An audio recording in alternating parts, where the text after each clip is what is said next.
السلام علیکم ورحمۃ اللہ تعالی وبرکاتہ۔ تمام عالم اسلام کو آنے والا رمضان المبارک کا رحمت و مغفرت اور دوزخ سے نجات کا مہینہ مبارک ہو۔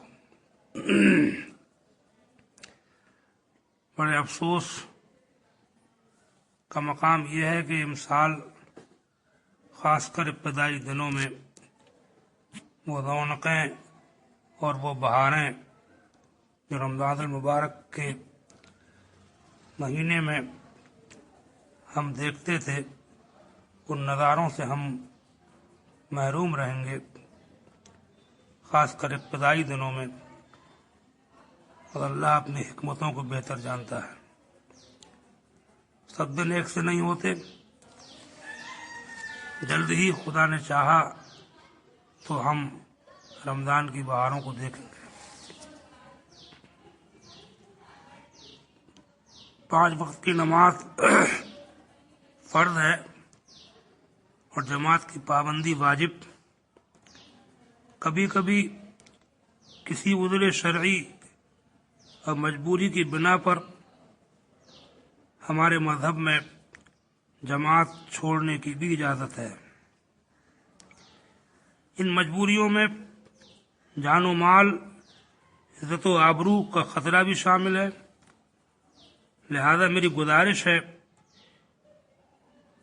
کہ حکومت کے اہلکاروں سے الجھنے کے بجائے جتنے لوگوں کی وہ اجازت دیں انہی کے ساتھ جماعتیں قائم کر لی جائیں۔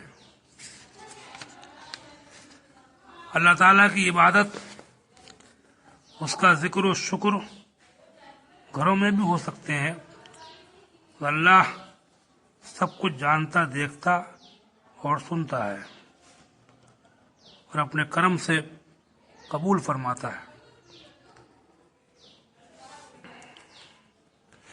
جہاں تک تراویح کی نماز کا تعلق ہے تو اپنے اسلام میں تراویح کی نماز نہ فرض ہے نہ واجب، البتہ سنت ضرور ہے، اور اس کی جماعت سنت کفایہ، جس کا مطلب یہ ہوتا ہے کہ اگر چند لوگ مسجد میں جماعت سے تراویح کی نماز ادا کر لیں، باقی اپنے گھروں میں نماز ادا کریں تو کسی پر کوئی عتاب نہیں اور کسی پر کوئی شرعی جرم نہیں۔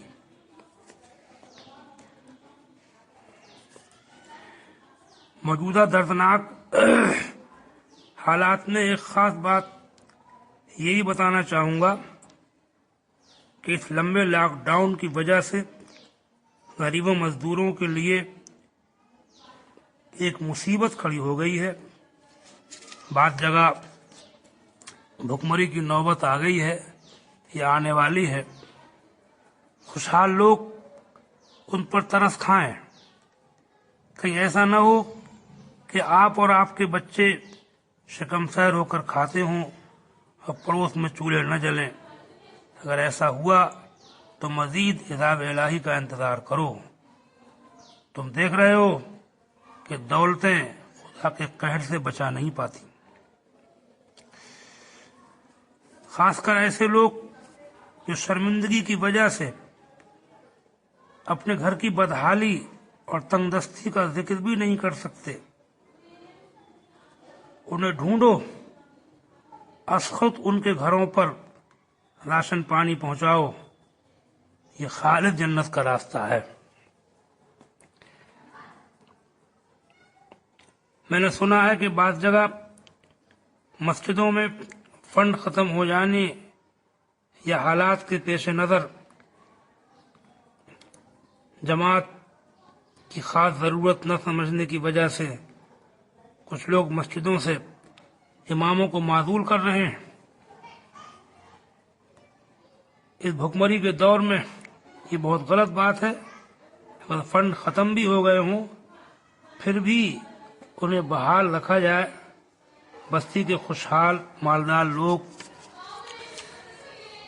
تنخواہ کے طور پر نہ صحیح ایسے ہی ان کے شریک حال رہیں، ان کی مدد کریں، اور مدد تو عشر و زکوٰۃ اور فطرے کی رقم سے بھی کی جا سکتی ہے، اور مستحق اگر نمازی، دیندار اور صاحب علم ہو تو اس کو زکوٰۃ دینا، عشر دینا، صدقہ فطر دینا سب سے افضل اور مقدم ہے۔ اور یہ زکوٰۃ کی رقم مستحق کو دینے میں ضروری نہیں کہ اس کو بتایا جائے کہ یہ زکوٰۃ ہے، آپ نیت کر لیں تب بھی کافی ہے۔ اس کو نہ بتائیں کہ یہ زکوٰۃ ہے، آپ کے دل میں زکوٰۃ نکالنے کی نیت ہے، تب بھی آپ کی زکوٰۃ ادا ہو جائے گی۔ صدقہ فطر پہلے بھی ادا کیا جا سکتا ہے، لہٰذا جہاں تک ممکن ہو دیکھیے، اماموں کی مدد کیجیے۔ ایسے ہی وہ حافظ لوگ، قرآن سنانے والے جو بیچارے رمضان شریف کے منتظر رہتے تھے کہ رمضان میں اللہ تعالیٰ کے ذریعے سے لوگوں سے ہماری کچھ مدد فرمائے گا اور کوئی ذریعہ آمدنی ہو جائے گا، ان کو بھی دیکھیے اور ان کے حالات کے شریک رہیے، ان کا تعاون کیجیے۔ اس کے علاوہ دکانوں کے مالکوں سے میں گزارش کروں گا کہ موجودہ حالات میں وہ غریب دکانداروں سے کرائے وصول نہ کریں، معاف کر دیں۔ یوں ہی مکانوں کے مالکان حضرات نادار کرایہ داروں پر رحم کھائیں، اللہ ان پر رحم فرمائے گا۔ حدیث پاک میں ہے، رحم کرنے والوں پر اللہ تعالیٰ رحم فرماتا ہے، تم زمین والوں پر رحم کرو، اللہ تم پر رحم کرے گا۔ اس وقت جو امیر و غریب سب بے حد پریشان ہیں، اس کی ایک خاص وجہ یہ بھی ہے کہ دنیا میں ظلم و زیادتی اور بے رحمی بہت بڑھ گئی ہے۔ جہاں جس کا داؤں لگ رہا ہے وہ چوکتا نہیں۔ کچھ لوگ ایسے بھی ہیں کہ جو یہ سوچ رہے ہیں کہ ہم گھٹ جائیں گے، کروڑ پتی ہیں 90 لاکھ تک رہ جائیں گے، 10 لاکھ والے ہیں 9 لاکھ تک رہ جائیں گے، اس میں کچھ کمی نہ ہو جائے۔ جو ان کی بھول ہے وہ اپنے کو گھٹتا ہوا نہ دیکھیں، بلکہ یہ ان لوگوں کو یاد کریں کہ جن لوگوں کے پاس 2 وقت کی روٹی بھی نہیں ہے۔ آپ کو اپنے گھٹنے کی فکر ہے اور ان لوگوں کو آپ بالکل بھول گئے کہ گھر سے بے گھر تیرے میرے 10 نگر ہیں، مل گیا تو کھا لیا۔ اور نفاقوں کی بھی نوبت ہے، ان کو دیکھو تو اللہ کا شکر کرو، اس بات کی پرواہ مت کرو کہ ہم کچھ پہلے کے مقابلے میں نیچے کو آ رہے ہیں۔ حدیث پاک میں رسول پاک سید عالم صلی اللہ علیہ وسلم نے فرمایا کہ تم میں سے جب کوئی اپنے سے افضل کو دیکھے، اعلیٰ کو دیکھے، تو اپنے نیچے کے لوگوں کو بھی نظر رکھے۔ خدا پاک آنے والے رمضان کے مبارک مہینے تو ہم سب کے لیے رحمت و بخشش اور جنت کے دخول اور جہنم سے نجات کا مہینہ بنائے، اور تمام عالم خاص کر ہمارے ملک کے باشندوں کو ہر بلا سے محفوظ فرمائے، اور کمزوروں کو ظالموں کے ظلم سے بچائے۔ آمین یا رب العالمین۔ والصلاة والسلام علی سیدنا و مولانا محمد وعلی آلہ و اصحابہ اجمعین۔ السلام علیکم ورحمۃ اللہ تعالی وبرکاتہ۔